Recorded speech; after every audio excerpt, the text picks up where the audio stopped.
Yeah, good morning, good afternoon, good evening, ladies and gentlemen. You are welcome to another episode of the Diaspora Global Panel. With me today, I have Jude Unwa Okolo from Republic of Ireland and Anthony Eze from the United States. Yeah, we have an interesting show for you today. We have sensitive topics, topics that would interest you. But before we start, let's do our weekly check. Jodunwa Okolo, how are you doing? Yeah, thank you, Dr. Kunle, and thank you, Anthony Eze, my chief in the house. Welcome everyone there, and we are here as usual, and we'll do our best to see how we can please people watching us. You're all All welcome. right. Thank you so much. Tony, how are you Yes, doing in the States? thank you for asking. It's a pleasure being around. It's an occasion we look forward to, and we believe we have to play a part in Nigerian issues, and this is the right time to do it. Thank you so much. Yes, you are all correct. This is the right time that we play a part in the upliftment of our country. And yes, we implore everyone, Nigerians, to see the positives in our country and find ways, for them to contribute their own quota, to the development of our beautiful nation. We pray that we will get it right. We will get it right very, very soon. And we start that by voting the right person in power come 2023. Yes, let's start today with this burning issue, Ethiopia. Ethiopia suspended, the issuance of visa on arrival, for many countries. And the shocking thing is that they included Nigeria in the list. So Nigeria, Nigerians, when they want to visit Ethiopia, they have to apply, they have to visit the embassy, apply for a visa, or probably apply online for e-visa. I don't know how that plays out, but I know that they have some form of e-visa, and they have some form of you go to the embassy to physically apply. But the audacity is actually what is surprising everybody. Everybody that I've spoken to about this issue, they are kind of surprised. Tony, let me start with you. What is your take on this? Are you shocked to hear that Nigeria, the giant of Africa, is included among the list of countries, that their citizens have to be applying for visa before visiting Ethiopia? Tony. Yes, Dr. Kunle Lemboye. I think oftentimes the right one may not be a shock, but it's like you feel as if, am I hearing right? Now, nature, like we keep on saying, does not allow vacuum. Anything that happened to Nigeria these days, we are the architect of our own fortune or misfortune. Because a country, the giant of Africa, has no one airline, one national airline you can call one of your own. You create a vacuum where every other person can always jump in and insult you and get away with it. Look at Ethiopia, that in the 70s, they will be on their knees to be associated with Nigeria. Look at the dungeon we have put ourselves, that even Ethiopia can have the audacity to insult us, because I believe this is an insult. Because it's a big insult. Ethiopia Airline had the greatest portion of Nigerian air travel personnel. Most of us oftentimes, because Ethiopia Airline goes to Southeast Nigeria, most of the times, many Nigerians, especially from the Southeast, will want to board their airline. Even when you're on transit, you are not treated well because they know what can you do. Do you have your own airline? Otherwise, why would Ethiopia ever include us, who are the biggest investor in their air travel, to take us for granted? As if that is not enough, the federal government, I understand, floated a new, you call it Nigerian Airways or Nigerian Air? Yes, yes, the new Nigerian airline. Okay, of which the same Ethiopian airline is having almost a lion's share, 49%. 49%. If we have not sold ourselves out, how can Ethiopia relegate us to the background? They look it down on us because we are a failure at the federal level. Therefore, what can they do? Otherwise, is this kind of action not enough for the federal government to cancel the share they have in the new airline? Because it's a slap on the face. We feed you, and you turn around and look at us as nobody that you can include in any group. If I tell you I'm embarrassed, the right way is I'm highly annoyed. But be that as it may, you have a government that is not performing. What do you want Nigerians to do? If we have no alternative, it's either you take a different airline to kind of pay them back, because there are very many alternatives to traveling from abroad to Nigeria. Nigeria could kind of shun the Ethiopian Airlines. Probably that will teach them a bitter lesson that they're not going to take us for granted next time. I strongly want to associate myself with your final position, which is for us to shun it, to shun that airline, as a matter of patriotism, because even though they said it doesn't affect those transiting. Let's say you are coming from the US, you transit, I don't think it's going to affect you. But the fact that they have the audacity to include Nigeria, the giant of Africa, among the list of countries is why we are having this discussion today. And I must say unequivocally that it is unacceptable, and the Nigerian government must, as a matter of urgency, retaliate. We must retaliate, because this is completely unacceptable. Jude, what is your take on this? Yeah, thanks everyone watching us. Well, I want to actually come to we are Nigerians to know who we are. We are Nigerians. We are the giant of Africa. We are from a great nation, and we are proud to be who we are. And nobody can take it away from us. Even though our country is such going through such issues at this moment, which we cannot understand, it doesn't take Nigeria down from anything. We are still the giant of Africa.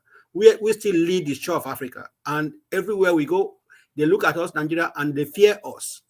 So for Ethiopia to bring us down to this level is a slap on our face.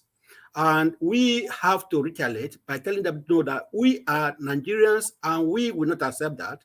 And we can shun them down, and we can take any airlines we like. And as such, I would like the Nigerian government to retaliate with most stringent measures against them, because they're no way equate to us. They're no way close to us. There's no parallelism between us and Ethiopia. In what? In money? In infrastructure?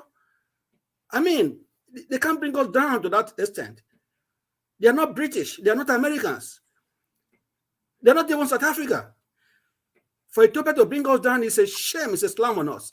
And as such, the federal government should listen to us and act immediately and make that just scrap up that airline from coming to Nigeria. We don't need them. They can't bring us down to that extent. We still lead Africa. We lead Africa. No one can take it away from us. Where? In education? In money, or what? Look at it. They can't rate us with them. And as such, it's embarrassing to even talk about this.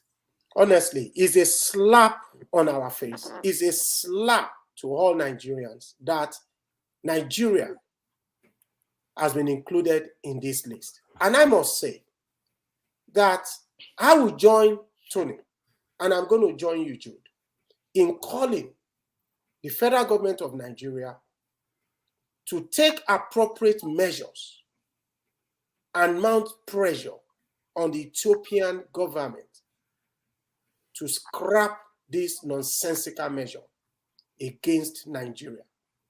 Nigerians must be able to travel to Ethiopia anytime and anyhow they like. You know what? This suspension, you see, actually cut across all entry points. So if you are traveling by road, you know the way we travel, you go and get visa. To where? To where? Honestly speaking, this is completely shocking. And you see, I read it in the news, but people are taking this thing with kids' glove. Because very soon, Niger will start saying we have to get visa. Very soon, Togo will start saying it. Republic of Benin will start saying, if we accept this. And it is not their fault. As you can see, the text scrolling at the bottom of this page, Ethiopian Airlines Consortium actually owns 49% stake in the new Nigerian Airline Initiative. The federal government of Nigeria, let me say, the Nigeria Reserve Fund actually own, I think, 46%, and the federal government of Nigeria owns 5%. That means all in all, Nigerian interest, we own 51% of the new Nigerian the airline. But at the end of the day, Ethiopia owns 49% stake in the new Nigerian Airline Initiative. I would also say this. It is a slap on our face. I want to call on the Nigerian government, or should I say, we on Diaspora Global Panel, we want to call on the Nigerian government to scrap this Nigerian Airways setup. They should scrap. Do we have a caller? Yeah, I have to actually find out if it's calling regarding they should scrap. They should scrap. Okay. Yeah, 49%. Yeah, stake. bear with me 1 second. Okay.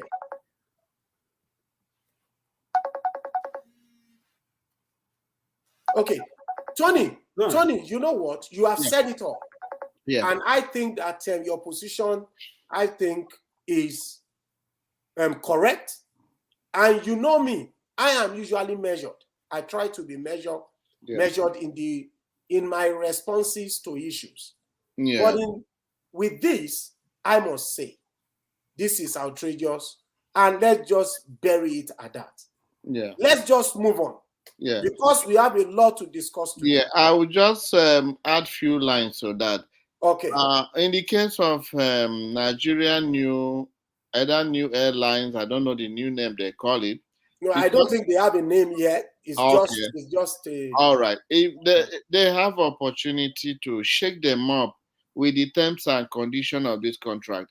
If it has not been signed, it's a good way to put Ethiopian government on the right path. Yeah. But if it's already signed, well, all they can do is to follow the terms. They can rip it off. Yeah, they can follow the terms and conditions of this contract to be able to make sure that this kind of ugly incident does not rear its head again. Yeah, thank you. Let me add something there, please, before you, Tony, finish. I will actually let us look at what is happening here with Nigerian Airlines signing a contract, having a consortium with the Ethiopian airline. It is, you know, the way Nigerians are. You know that this could be a way of officials of Nigerians trying to make a deal. Yeah, maybe they own part of the consortium in Ethiopia. Exactly. They now come in. Yeah.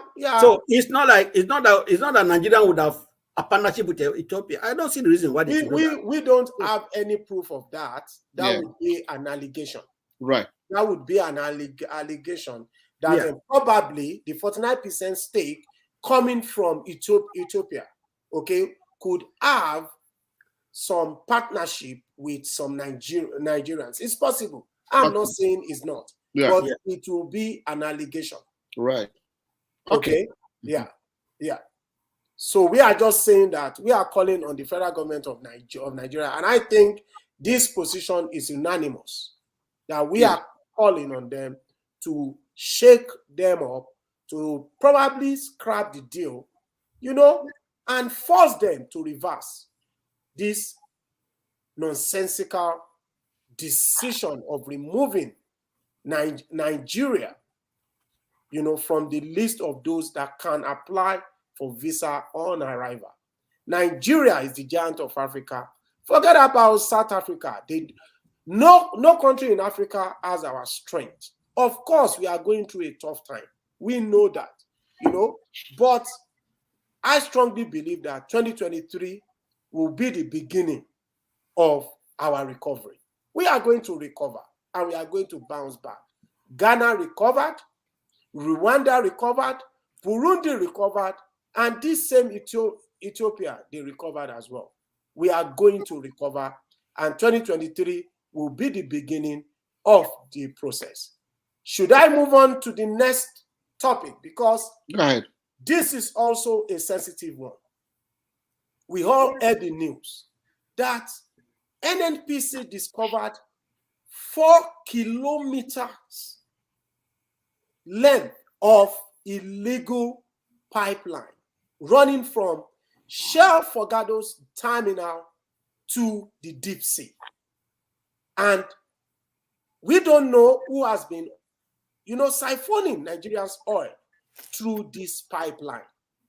And the pipeline has been in operation for the past 9 years. And we have been told that close to $1 billion worth of crude oil must have been siphoned through this illegal pipeline. And for those that might be quick to say, oh, Buhari's government, no, not. This pipeline has been in operation for the past 9 years.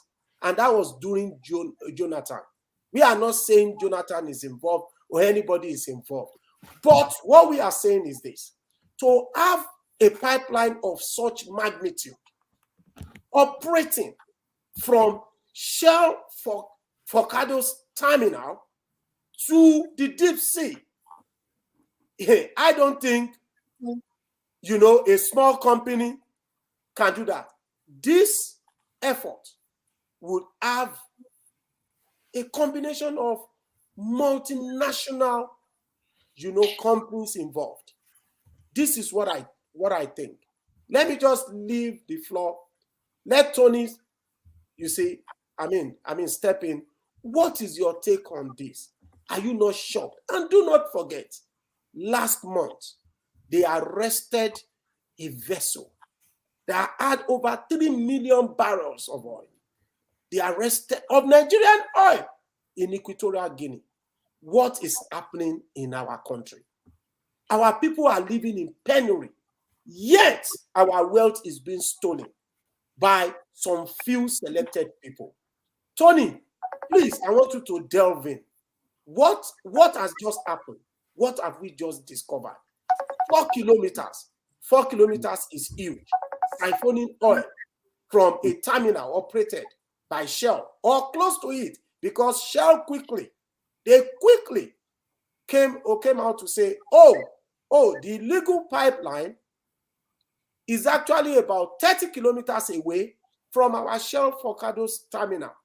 But the idea is this: there is no way anybody can tell me that a pipeline of such magnitude could be installed there without people knowing. Tony, over to you. Yes, Dr. Lamboye. You see, oftentimes when I hear some news from Nigeria, it's like I'm not shocked in as much as it's bad news. Because what we have over there, I keep on using that word, organized crime. Most of these things are opened up when the powers that be sometimes disagree with itself or they hurt each other, and somebody going to come up to expose what has been existing for so long. The question you ask yourself is that the oil blocks where this crude oil, where we secure them, who are the owners? It's very few unknown privileged Nigerians.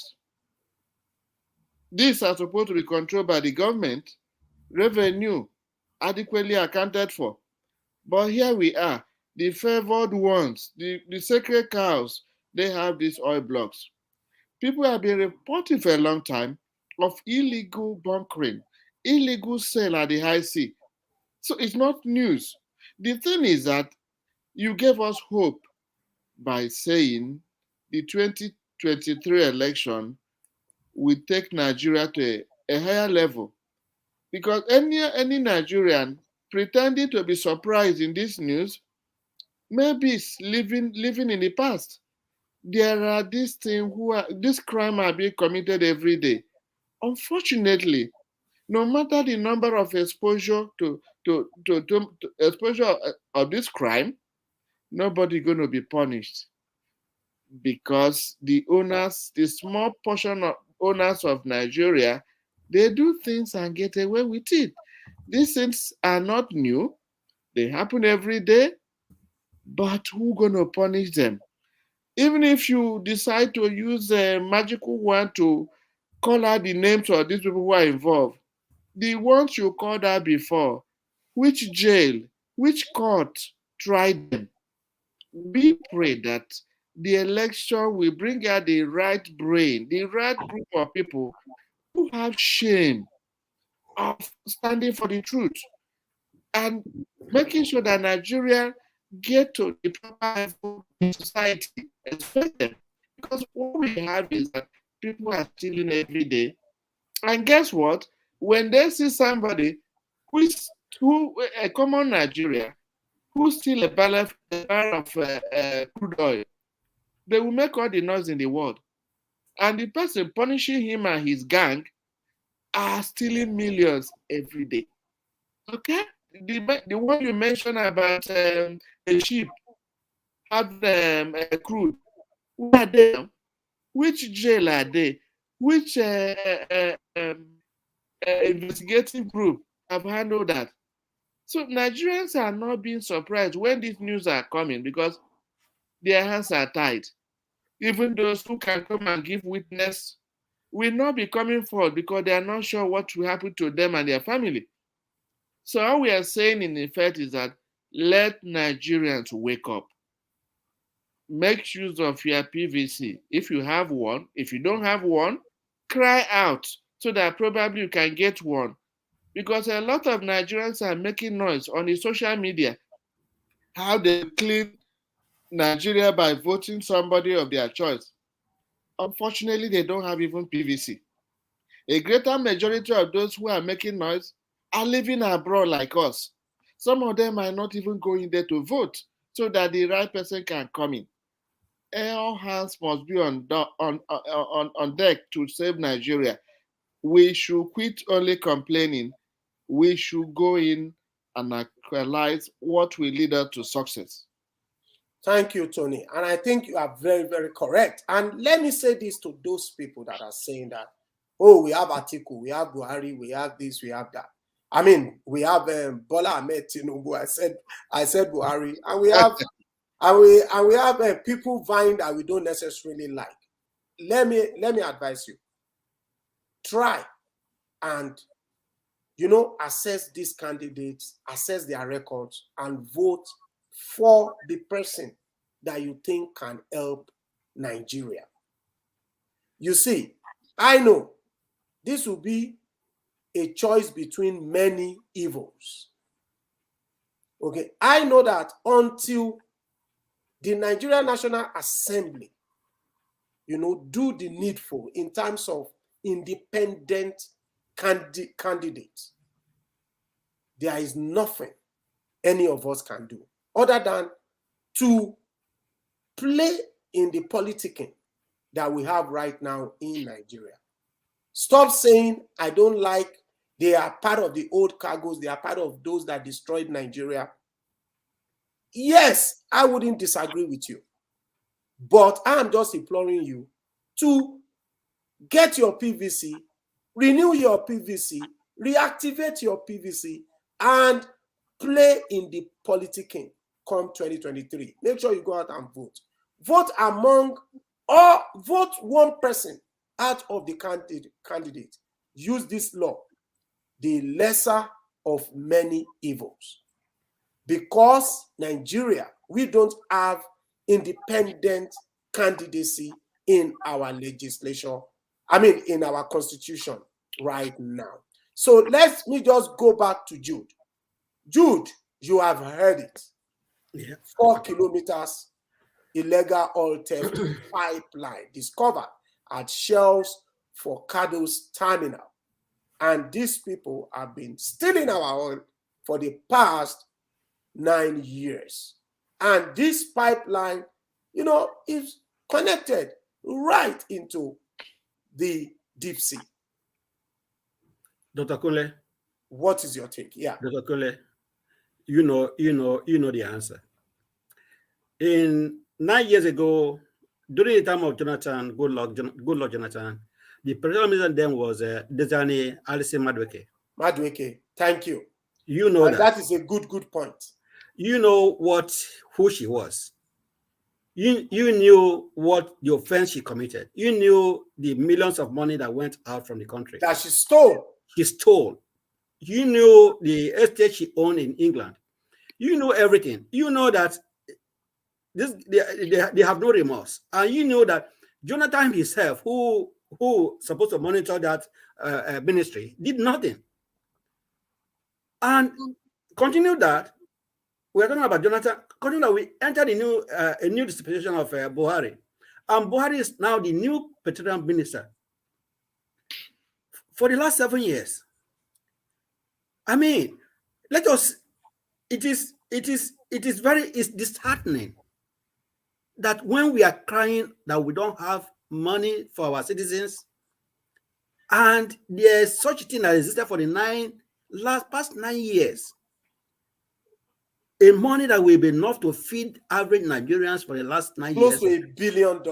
Yes, we don't even have a solution to it, even right now. Not accounted for. The one we knew is not yet recovered, still lying abroad, and the lady is still there enjoying herself. They said she's sick. She's sending us pictures and videos. Yeah, she is sick. That doesn't mean if she's sick, she wouldn't account to what she has done. But Jude, let us set the record straight. We don't know whether Alison Madueke or the Diziani knew anything about this. We don't know. No, they are the people in charge of this ministry. They were people in power, but you know how this illegal bunkering up. Yeah, they are in charge of the ministry. Yeah, so we don't know. They're in power. It's their ministry. They have the right to control their ministry. But we are just espousing. What you are doing is just to espouse, to say, oh, their petroleum minister was so fraudulent that okay, and it happened while she was there. She was there. It could be that she had a hand in it. We don't know. It's not that she could be. I'm not going to say she could. It's not could. She had a hand in it. How the money she made, where did she make it from? Where did the money come from? Where's the essence of the money he made and had all these cases now we knew about? It's not like let him come and count for how he made his money and send them abroad. Let me throw this in. For the past 7 years, let me throw this in. The ministry is still there and nobody's monitoring it, and there's still bunkering going on. Up to today, the report I got in Guardian says it is now more alarming than it was before. Yeah, let me throw this in. NNPC also released the news that they have deactivated 395 illegal refineries, 274, illegal oil reservoirs, and 1,561 metal tanks have been destroyed, in addition to many trucks that were operating illegal bunkering. Yes. As you can see, we are losing our wealth, our common wealth. You know, Yeah. To me, I think, but you have said it now, Buhari is the petroleum minister. Let me tell you, if we add a different petroleum minister, I would say the petroleum minister should be sacked right away. Under your nose, this kind of whatever is happening. Thank you, Dr. Kunle. Thank you for that. This is shocking. No, don't get me wrong. I'm not saying they should don't get me wrong. No, I'm that's the point. That was my point. I'm not saying Buhari should be sacked. Because no, you said my point. You said my point. I'm saying that if somebody, if we because it could be that, okay, maybe Buhari, Mr. Tony, let me own that. My point was that Buhari should be questioned and should be sacked. No, what I'm trying to say. That was my own point. What I'm trying to say is that it's possible that because Buhari has a lot of whatever on his plate, a lot of responsibilities. So why did he give it out? Why did he give the ministry out to someone else? If I can come in here. Okay, yeah, come on. Our viewers and listeners have always known us that unless something goes into a competent court and somebody is confirmed to have committed a crime, it's an allegation. We always ascribe it to Tony, please. Tony, I know you're allegation. All these things. Chief Tony, you are a very soft guy. I don't want to be soft in this. There's NNPC have told us there's illegal bunkering of petroleum. Okay, it's not about being guilty in the court of law. It is right there. Jude, anything, you see, on this platform, we are evidence-based research group. Once we don't have information, we don't condemn nobody. These are pure allegations. Because all these people we are accusing, none of them is serving any jail term at present. And until we don't need to take the job of the court or the judiciary. We are here and coming. Who's going to jail them? Who's going to jail them, Mr. Tony? Who's going to jail them? What I'm saying, I'm not saying they did something wrong or right, but until a competent court jail them, every journalist or every commentator like us should always remain on allegation until proved otherwise. Yeah. Naturally, many countries, the president should not be the minister of petroleum. The job of being a president is huge enough to make him uncomfortable, not to add any ministry. But if you have stayed around this Nigerian history long enough, you are realize that these people are not different from those you have in the 60s, in the 70s and the 80s. They act the same way because they don't punish offenders. If you punish offenders in Nigeria, like in other countries, Nigeria will be a better place. These people have committed crime. We'll leave it to the court to confirm. Thank you so much. Please, our viewers, you can call us on WhatsApp, +35387-226-5271. +35387-226-5271. We appreciate your call and would like to have you on our show. Yeah, let's just move on. I think barring any additional submission, let's just move on to our final topic. But I must say, I am shocked to my marrow, and I think we can do better as a nation. You know, when they say commonwealth, is for everybody. If we now have a clique of people, you know, sabotaging our commonwealth. In China, what they do to these people, they tie their hands, they ask them to kneel down, and they are shot at the back. That's what they do in China. I'm not advocating for that. I'm just saying we are lucky in Nigeria. And I just want to implore Nigerians from the grassroots, let us rid ourselves of corruption. Let us continue to forge a path of correctness. We have to correct Nigeria, and Nigeria stands to be corrected. Our leaders, yes, once the citizens, the ordinary citizens, once we get it right, our leaders will be forced to get it right. But let that surgical operation start from us, the ordinary citizens of Nigeria. I think with that, I would say that we have done justice to this segment of oil bunkering in Nigeria. Let's move on to ASUU. We just quickly wrap this up. ASUU, the federal government of Nigeria, the ASUU Academic Staff Union of Nigerian Universities. I think, we all know what the federal government did. They registered 2 rival union. I don't know the names. Let me just read it out. National Association of Medical and Dental Academics, NAMDA, and Congress of Nigerian University Academics, CONUA, have been registered to rival ASUU. Then we heard from ASUU. ASUU said, you know what? It's okay. No cause for alarm. And we must say that the Minister of Labor, I know that Professor Jega actually condemned him.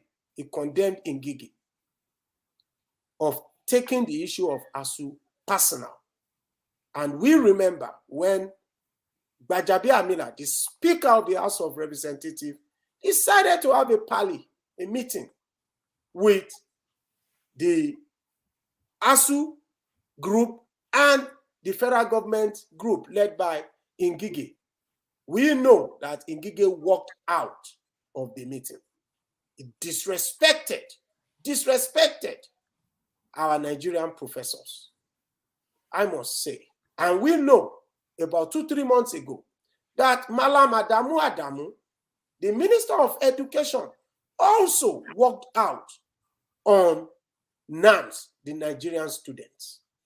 What is happening in the Nigerian academic setup?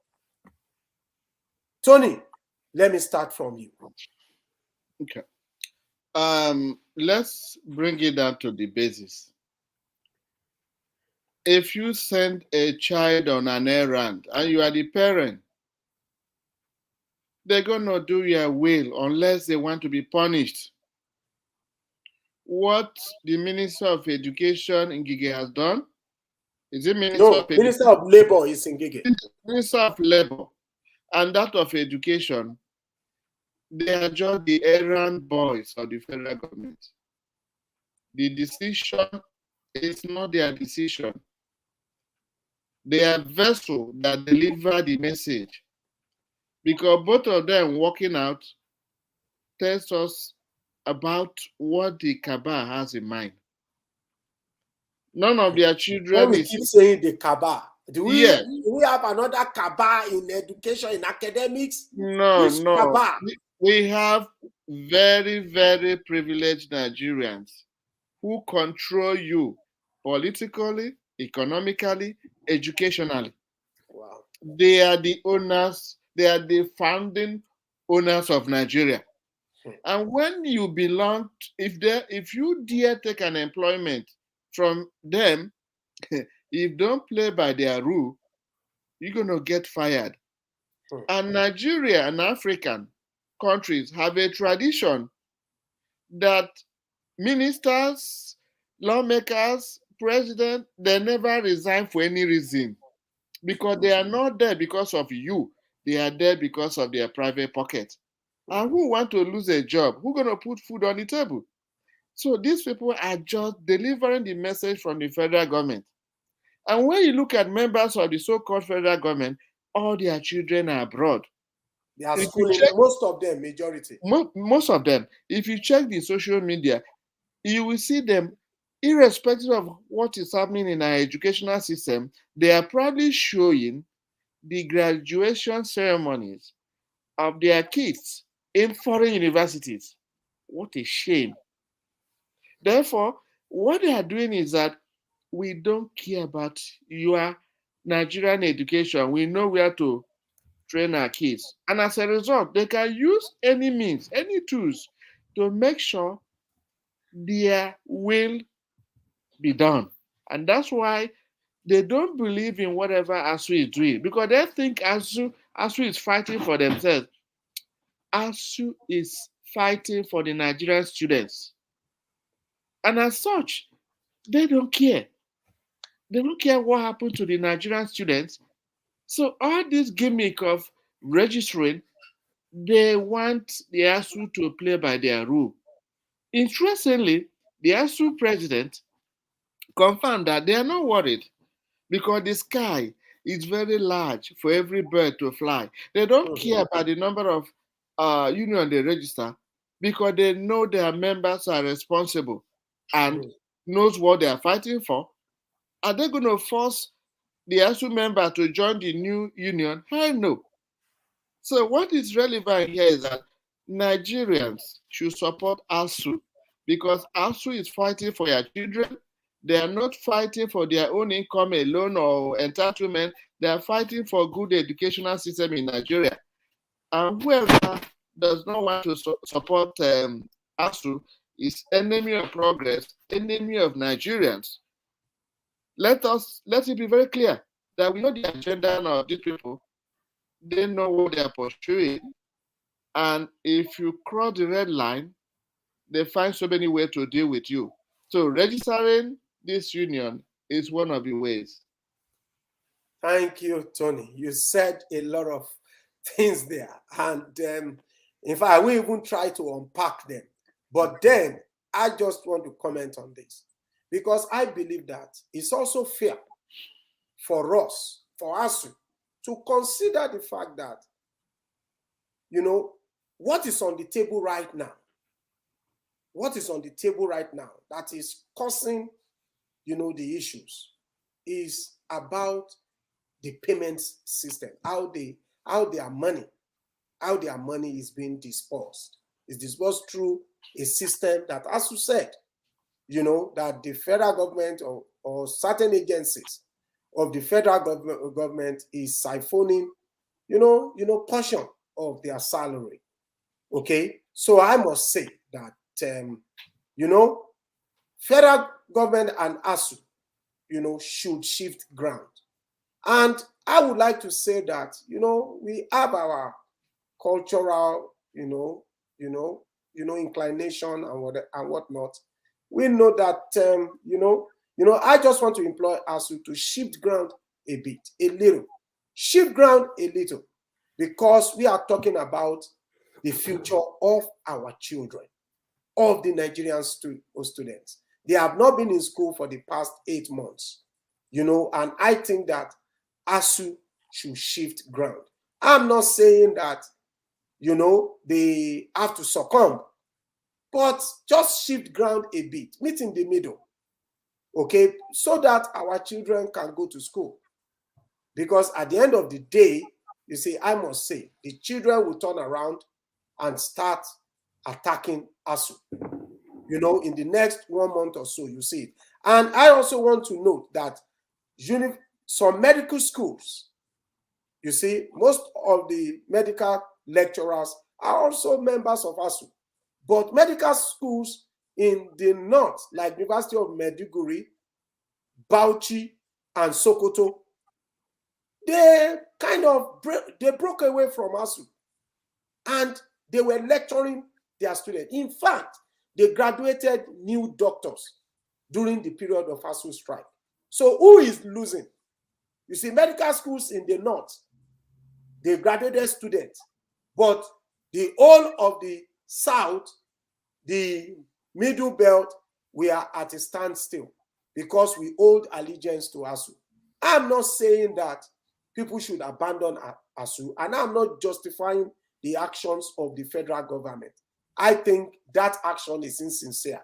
According to the chairman of ASUU, that what the federal government has done is insincere by registering, two two academic unions. It's like playing divide and rule that we condemn the British of doing. Please, Jude, over to you. What is your take on this in wrapping up? Thank you. Before I go into that, I just want to bring an awareness about by the World Health Organization about 4 cough syrups that kids, children in Gambia. So Nigerians should be aware of this kind of cough syrups they are buying because the World Health Organization has warned that these medicines from India have killed 66 people and given a global alert to every country to be aware and mind what they buy for their children. And do you know the cough syrup, please? Because yeah, the cough syrups. Do you have the bulletin? Do you have the bulletin from the World Health Organization? Yeah, well, it's on BBC, BBC.com. They can read it from BBC. There. Yeah, because if I begin to mention the cough syrups, they could be it could take more time for us on this panel.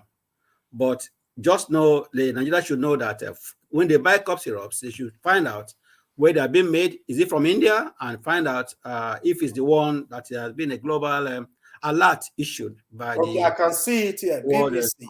BBC, World Health Organization alert over Indian-made cough syrups after deaths in the Gambia. Gambia. Yes. So our listeners should beware, and I can actually list out the cough syrup. The World Health Organization identified the medicines as Promethazine, oral solution, Kofexmalin, baby cough syrup, Makoff, baby's cough syrup, and Magrip and cold syrup. So Magrip and cold syrup, sorry. So I must say those cough syrup, Magrip and cold cough syrup, Makoff, baby cough syrup, and Kofexmalin, baby cough syrup, and Promethazine, oral solution. What am I even doing? We have our doctor in the house, Tony. You are supposed to be doing this. You see the way I'm muttering. I'm muttering the names of those. You get it. Most of these, some of the generic names are very difficult to pronounce. So usually the best option is to scroll it under the platform. Okay, I will scroll it now. People can read it by themselves. Again, some of them have some trade name. Okay, so that the trade name we may have in an advanced country may be different. I'll give you an example. A generic name to Tylenol in US is the same thing with paracetamol in Nigeria. Yeah. So it's good to scroll it so that people will know the generic name and figure out the name they call it in their respective countries. Yes, I'm scrolling it now. Okay. I think it makes sense. So Jude, you can continue. And thank you for bringing that to our attention. Thank you. Yeah. So as per the issue with ASUU, my take there is that the government is trying to rule and divide system, divide and rule. And for a country like Nigeria, they can succeed because we have tribal sentiments in Nigeria. But one thing that alarms me so much was the action of Ngige during the press conference, how he walked out on the meeting, walked out from the meeting, not even thinking about these children have been out for 8 months. He was so arrogant. He walked out from the meeting, accusing the president of ASUU, his name Osemeka or whatever, accusing him of trying to put APC out of the government. We're not talking about politics here. We're talking about people, children who have not had any life for the last 8 months. And he is so sentimental on leadership, on the party, how they want to continue. I mean, this kind of man is not supposed to be in government. He's supposed to be sacked immediately. Ngige has no quality of a leadership. You can't come with your arrogancy to rule people under you. He's supposed to be a servant of the people. not a boss. He acted like a. I saw him on the TV. He's acting like a boss. He just woke up from his seat, walked away, and said, "These guys are telling people not to vote for APC." You know, it doesn't make sense. In fact, he disrespected Gambia, the speaker. Yes, it doesn't make sense. I mean, this is a world event. People are watching worldwide. And this guy just acted so arrogantly. I wonder how he became a governor. I wonder how they appoint him as a minister. He's just a dog. Jude, I wish he said here, Jude. You know that he's a medical doctor. Jude, you see, he said we keep on talking of allegation. No, this is not allegation. This is not allegation. Okay. This is allegation, Tony. Okay. Everything I tell you here, everything I say here is not allegation. He watched it live. He watched everything I say here. Let me come in. Whenever I want to speak, they're all confirmed. Okay. I'm not allegation. I am not. It's recorded. Okay. I am not doubting you, Jude. But the Minister of Education, you watch him do the same thing. It's a northerner. Nobody's complaining about that. What I'm saying, and which I want to reemphasize. What are you talking about? I'm coming. What the Minister of Education worked out on the Nigerian students who went to complain. All of them are obeying their masters. But Tony, I don't understand when you say obey masters. What do you mean by obeying masters? Okay, Jude, let me come. Because that's the problem we have. But you know that we can obey our masters, but we do it with class. Okay. What Ngige did by working out on our lecturers, these people taught us in school. Okay. They made you a doctor. They made me a computer scientist, a PhD holder. They made Jude an IT professional. Okay. The point I'm making is that these people are employees of the federal government. And the Minister of Education did the same thing. What we are saying is that in Nigeria, in Africa, most of our employees don't resign when they are giving them assignment that is not in the best interest of the common man. How many of our ministers have ever resigned because he was sent an errand? They have to play by the rule. If we want to blame any person, blame the federal government who employed these people, who would have fired them when they misbehave. But here we are, you have a developing country, they do not want to do, they have no ideology of their own. They only pay attention and do what their boss who employed them want them to do. If the federal government that employed these ministers, if they are not in support, we don't need to tell them to fire them. They know what is better. If the president of Nigeria, and yet he does whatever he wants, and the employer kept him there. He sent an errand. We should not kill the vehicle that brought the message to people. We should question the person who sent this person on an errand. Chief Tony, what's the essence of diplomacy? If you are a diplomat and you are sent, if you represent a country of Nigeria and you are sent to America to oppose the American government, you don't open up your mouth to say America fuck off. You just maintain your peace, but you still share your opinion. You maintain your class. Maintain your class. Maintain your diplomacy. Maintain your class. Why can't he maintain himself? Okay. Yes. Act like a gentleman, and then after the meeting, he still hold his point.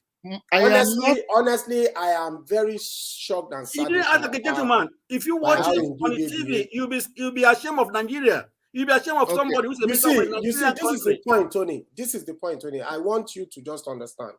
The whole world was watching. You see, we have our news outlet now on international television stations, international streaming platforms, blah, blah, blah. You see, and for our minister, they were having a meeting. Badabia Mila was talking. She sat down talking. Ngige was like this. The ASUU, they sat down. You know, there was a space in between them. Ngige walked out on them. Yeah, pointing at him. In fact, let me tell you, Ngige misquoted ASUU. Ngige misquoted.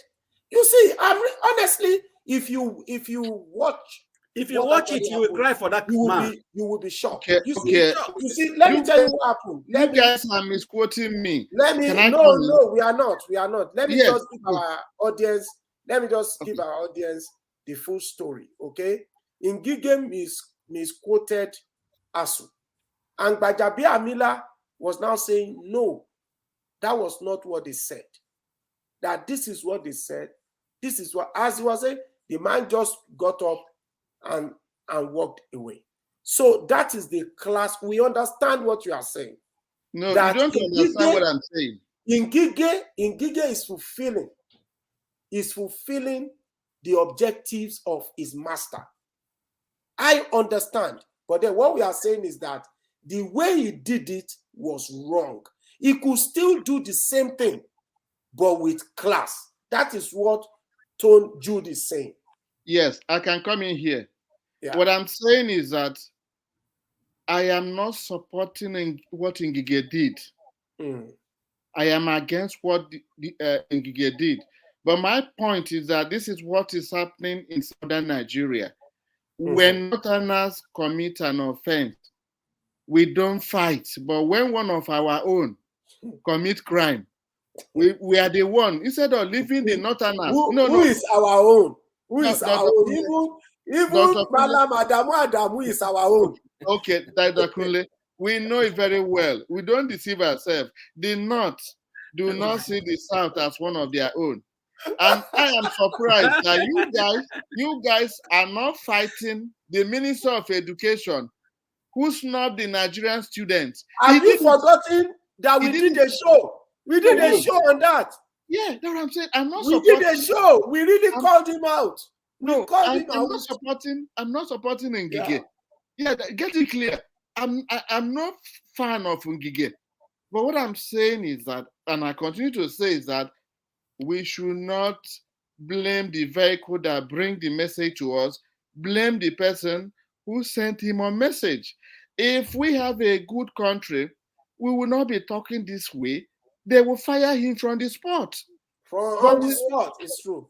Yes, but we instead of telling the federal government or President Buhari for not firing Ngige, it's Ngige, the errand boy you people are concentrating on. It's wrong. What he did is unacceptable, but those who gave him that job are supposed to fire him on the spot. So our emphasis and energy should be geared towards the employer of that minister. Minister of Education, the Minister of Labor. They did not represent who Nigeria want them to be. They need to be fired. Okay, thank you so much. But let me now tell you what my problem is. My problem is that I don't agree in entirety with ASUU. That is the problem for me. You see, I understand where they are coming from, and I think the federal government should listen to them and correct some of the things that they are clamoring for. Concede some of it. But I cannot, in good conscience, understand how, or support in good conscience, how ASUU has held the Nigerian student captive for 9 months. I can't. Excuse me. That is the problem I'm having. You see, ASUU has been encouraged to shift ground a bit. That this is it. We are going to, we want to move from, this is just an hypothetical case. We want to move from 1 million naira to 5 million in entitlement. However, if by negotiation we can move on year 1 to 2 million or 3 million, why not take it as a stepstone? Then maybe in year 3, year 4, in year 5, you can clamor for the same thing or have an agreement to say, okay, now listen, we are going to accept this now, but we want a review in 5 years' time, in whatever year's time. That is why it's difficult for me to actually condemn the federal government and even the actions of Ngige, in terms of the deliberations, in terms of the substance in his, position.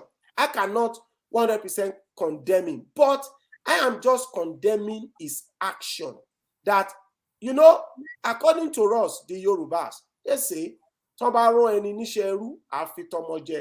when they send you a message as a slave, but you deliver the message like, how do I say, like an authentic born child, so that is it. I think we have done justice to today's program. Tony, Jude, if you agree with me, let us put an end to it and just have a beautiful, beautiful weekend. Our weekend can start now, because I know that our weekend doesn't start until we come on here for the Diaspora Global Panel. So at this junction, I would like to say a big, big, big thank you to Anthony Heze from the United States and Judunwa Okolo from Dublin. And Tony, I want you to believe me, we have not misquoted you. Okay. We have the same position eventually. So thank you so much. You're welcome. I love you guys. You guys have been wonderful. And I like your passion. You see, your passion is great, honestly. And I think that if we have, people like you in the diaspora in Nigeria, Nigeria will be a better country, because I know you are selfless people. Selfless people wanting one thing, which is the best for our country and the best for the Nigerian people. So I want to say a big, big thank you to you. And please, our viewers, please subscribe to our channel and give us a like. We'll see you again next time. I am Olakunle Lemboye, joining you from Canada. Thank you, and see you next week.